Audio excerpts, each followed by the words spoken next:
Hi folks, and welcome back to The Plot. Today I'm going to be talking about one of the questions I do get asked the most, which is, how do you start a YouTube channel? Where do you even begin? now at the moment I'm talking to you through just my phone, and I'm going to talk you through all the gear that I use, all that kind of stuff, a few tips, just the basics really. But the first thing to know is that you don't need all the gear that I'm going to show you. All you need to start your YouTube journey is a phone. What gear do I actually use? Well, this is pretty much it. We've got this gimbal, which means I can pick up the camera and it kind of stays relatively stable. Also acts as a little tripod, which is fantastic. We've got the camera itself. This one is a Canon M50. It's quite pricey. This one was about £800. And then this is the microphone at the top, which is a wireless unit. So if we go to the camera, now you can see it's fantastic because I can get really quite far away from you, still film what I'm doing, still talk about it, and you can hear me perfectly. And if you're just going to use a phone, I think there's one really important upgrade which you need. A microphone. Now the reason for this is, well, let's take a little wander outside. I don't think it's too windy today, but if we do go for a little walk around, we'll talk about a few of the disadvantages with just using your phone. The first, you might be able to see my eyes are moving an awful lot, because to look at my face, to see what's in shot, I've got to look over here, and I want to be looking here at the lens, at you folks, because, well, it's just nicer. And there's something about a phone where 90% of the time, especially when you first start, you're going to be looking at your own face, you're going to be looking at around, trying to point at things in shot, and you're not going to be looking at the lens. Now, that's one thing. The other thing is the judder, okay? So you can see, as I'm kind of walking around, each stomp, the phone has to absorb that shock. And that's one of the reasons I use a gimbal. Now, phones are actually quite good at dealing with a little bit of shake. Let me plug this in and you will hopefully be able to hear the difference. Now, do bear in mind that it's been about 3 years since I properly researched all this stuff, and I did have a little look, and the market has developed significantly. The kind of vlogging market, there's loads more products that you can buy nowadays, and it's actually much easier to get wireless microphones for your phone. There's one unit that retails for around £25 on Amazon. It's a bit hit and miss, but considering this microphone that I'm now using, I think cost about 40, now sells for about 60 because of inflation, it does just add that extra little bit. But what I would say is, if you're thinking about starting a gardening YouTube channel, just start on your phone. Give it a few goes, try and get used to it before you start thinking about spending money. But if you're going to spend money on anything, the microphone is the place to start, because especially on windy days, it is foul. It is foul when you get your video home, you start to edit. We'll talk about editing as well, one of the chapters, and all you can hear is the wind noise. It's horrible. Now, the other main disadvantage with the shotgun mic is you can't walk away, obviously. So when you're quite close to the camera, it's not too bad. But what you do find is, as you go further and further away, even just across here to the other side of the polytunnel, you find you end up starting to kind of have to raise your voice a little bit, which you can kind of adapt to, but it's not ideal, and it changes the tone of your voice. When I go back and look at the videos that I was making at the start of the channel, I realised I'm shouting in half of them, and it's just not, it's okay, but it's not ideal, I find. You've got your phone, you've got a microphone. The next thing you probably need is some kind of tripod, and there's all sorts on the market. You can just get a little relatively cheap thing that clips on. And I've got one here that I still carry in my bag just in case, and I actually could have just popped this in here just now and put this down. And now you can really see how the volume changes, you know, even from one side of the tunnel to the other. If you've set up your camera to maybe do some work quite far away and you want a nice wide shot so you can see all the changes you're doing in a tunnel or digging, then it can really change the tone of the video.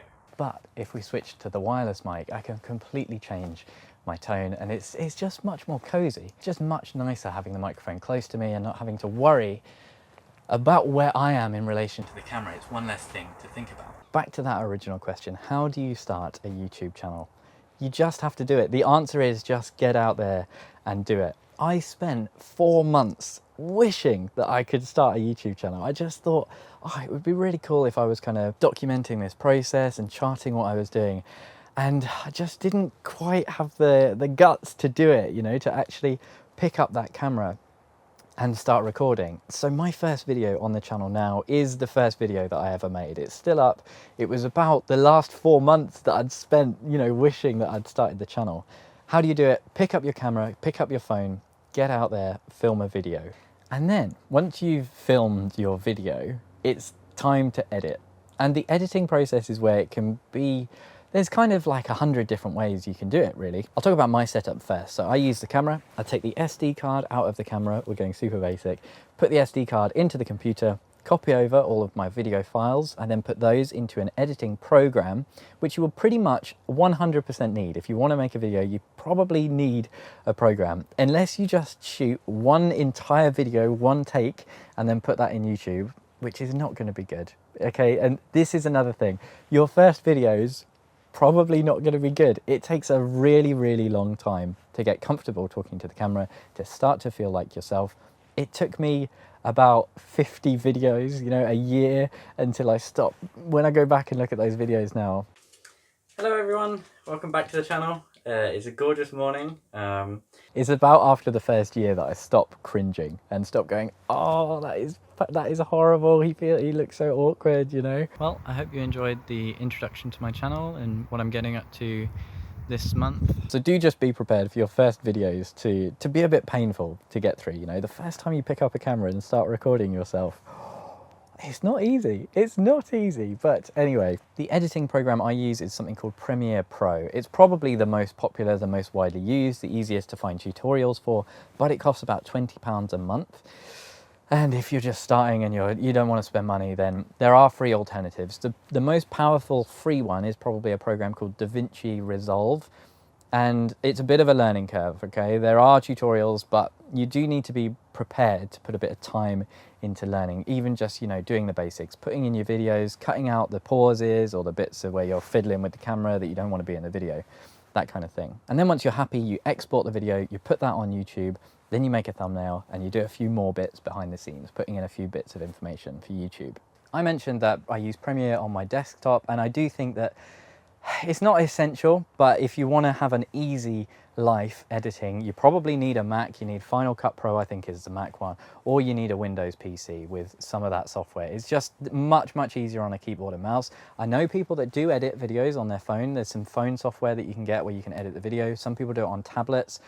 I think it's probably really, really difficult just because of the nature of touch screens, you know, trying to do very precise, cutting things down to the second, you know, with your fingers and things flying around all over the place. So here's a great little example of some fiddly editing. So here's the clip I've got where I make a mistake that you can buy nowadays, and it's actually much easier to get wireless microphones. So that's a bit of a tongue twister. So I just said the words again, and now what I need to do is get this to match up nicely. It's much easier to get wireless microphones to try and make this look like I've not actually made a big mistake. It's much easier to get. So I want I want that to be in there. So close that, get rid of that. Much easier to get wireless microphone. And see, that's quite a good. That's quite clean. To get wireless. But we need to get rid of this. Now this is 1, 2, 3 frames. That is just 3 frames. So like 0.1 of a second. And doing this kind of fiddly editing, zooming right in and getting 3 frames can be really difficult on something like a tablet or a phone, a touchscreen that you can buy nowadays. And it's actually much easier to get wireless microphones for your phone. Perfect. I just say, if you've got a laptop or a PC, it's going to make life much, much easier. And you don't have to become a massive tech nerd to learn the basics. You know, you just need to cut out the dead bits, put in the bits where you're talking, and that's fine. You do probably want to avoid dead air. So if you're doing some tasks, if you've got a time lapse or a hyperlapse or something like that, it's a good idea to find just a little bit of royalty-free music, just because dead air is a bit uncomfortable. It feels a little bit like you're watching a horror movie sometimes when all the sound cuts out and it's just someone doing something in silence. It's a little bit weird, a little bit uncanny.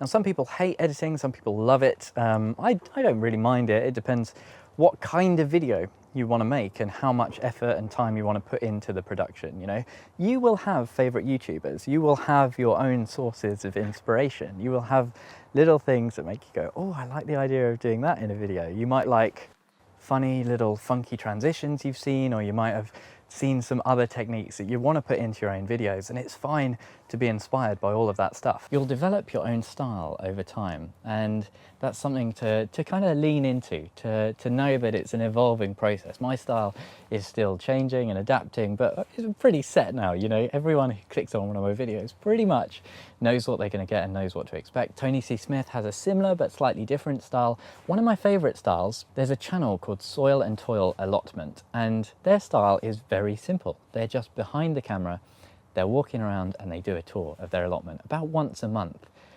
It's simple but effective. You know, you just, over time you will develop your own style that you're comfortable with, and you can lean into it. Now, I don't want to give too much advice on style, but one thing I would say, a common issue with newer videos and newer channels, you've got someone who's not confident in front of the camera and they're a little bit nervous, and they're probably maybe struggling a little bit with the idea of talking and thinking about what they're going to say next.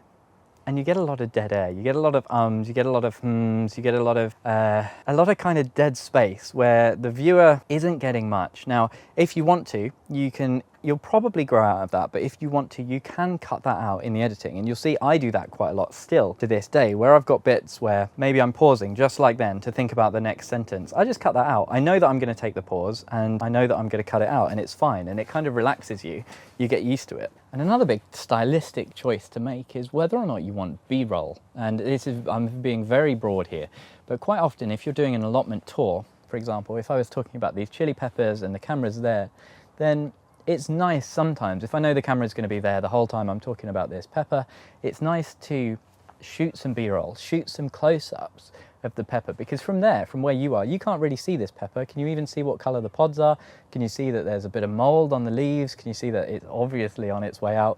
Probably not. So after I take this clip, I will take my camera, normally this one, I don't actually use my phone, but then we go in for a nice slow shot. And if you've got a slow motion mode, that really suits B-roll, so that you then kind of lay that over the footage so people can see what you're talking about. A few kind of key production tips. So we've talked a little bit about the stability of your footage. Now, with the gimbal, I can whip round pretty quick and, you know, make myself dizzy. And even on a gimbal with steady footage, this can be a lot, especially if I flip you round and start walking really fast and spin around.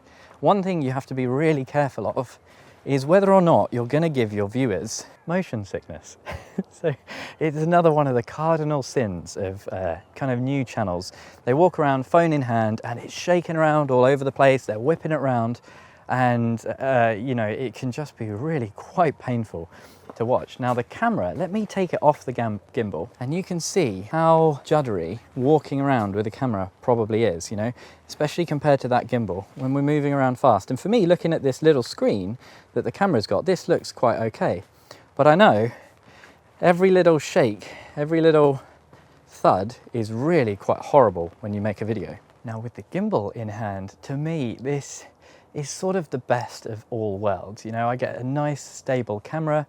The downside is, of course, the price, but you can buy an intermediate. So I've got the fancy camera, we've talked about the phone. The other option, and this is the one that you will have seen on Tony C. Smith's channel, is action cameras. Now, there's also, the GoPro is the traditional one, okay? The GoPro is the one that you're gonna know and be familiar with, but there's lots of other ones coming on the market. And in fact, this camera in my hand now is on its way out. It's started to have a few malfunctions, some corrupting video files. It's not the SD cards either, which are another expense to consider with cameras, but I might be moving towards more of an action camera setup. Now, one thing I would mention as well is this stuff that I'm talking about with the phones, they're optional. There is a creator who just uses her iPhone. I know she's just upgraded her mic, but for now she's made goodness knows how many episodes with just her inbuilt iPhone microphone. Now, it all depends on the quality of your phone, but I will say hers really impressed me, and that's Jessie from Plot 37. She just uses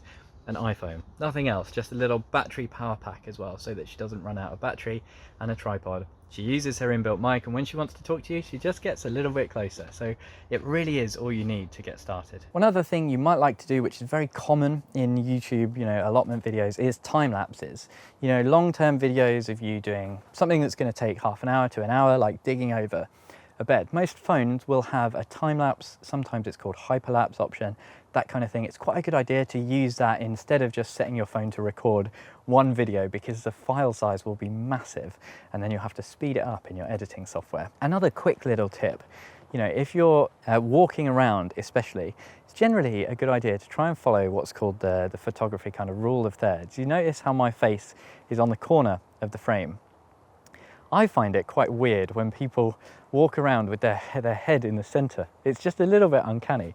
And generally, you want to be off to the side so that people can see not just your face, but whatever else you're doing. And another quick tip, this is on the subject of style, and you will find your own style. But one thing I noticed I was doing quite a lot when I first started videos was spending longer than I intended behind the camera, walking and talking. And you'll notice now much, much more in videos, I will do a little bit of this and then I'll flip the camera around and then you can see my face again, and I carry on talking about it a little bit because that's what my channel kind of is. It's a little bit more people-y. It's a bit sort of, I know that a lot of people are tuning in just to see what that bloody idiot JB is up to now. And if you didn't see my face for a whole video, you might just feel a bit less personal, And I would say there is one other cardinal sin when you're making a video to be aware of, and that is making your face too big. So you can see phones have come a long way, and quite often now they have quite a wide front camera. But when I first started, my hand would be out here and my screen would still be zoomed in. And it's something to be aware of when you've got, especially if someone's watching your video on their television and you've got your entire face is taking up the screen, it can just be a little bit much. So when you are doing selfie mode, quite a good idea, make sure you get the camera pretty much as far away from you as is comfortable, so that you don't feel like you're jump scaring people, because when you're this close, it is a bit much. It's a bit much, okay?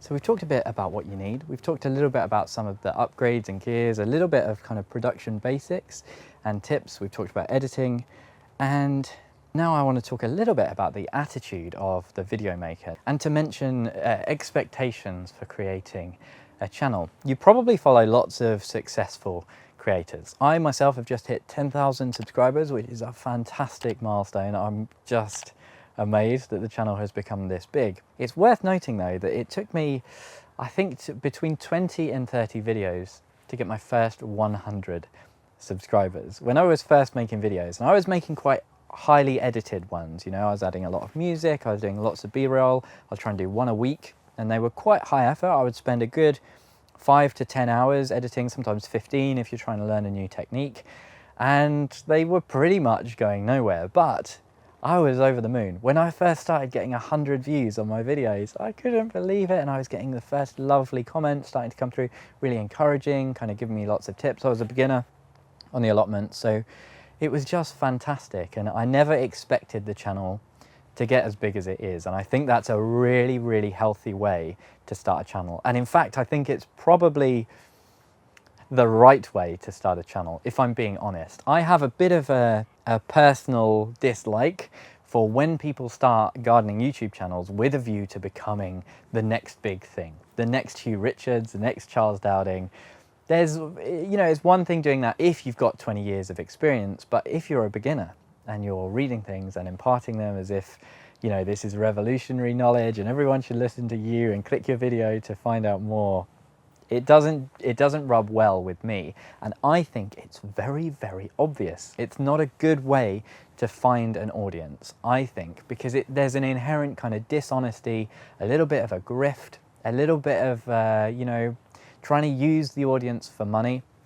And I personally, I really don't like that. If you want to start a YouTube channel to make money and have it as a business, you're watching the wrong video, because you know the basics already. I'm really talking about people who just want to share their gardens and join the amazing, lovely, genuine community that there is on this little pocket of YouTube and, allotmenters. It's really wonderful. So I think that's probably how you should start a YouTube channel personally. That's what I think. Hopefully that didn't seem too much like a rant, maybe a little bit of a rant, but you know, I do think that's quite important to the ethos of your channel. You know, you'll have your own reasons for starting it. My reason for starting was, like I say, I wanted to just document what I was doing because I wanted to have something to look back over. It's still one of my favorite things about YouTube is in the depths of winter now, I can pull up a bit of video footage from when this garden was looking fantastic in July, you know, the middle of summer. Remind yourself how lush it looks and why you're still doing all this work in winter when it's horrible. I just love it. But one other little bit of advice, a bit of etiquette, a bit of YouTube etiquette.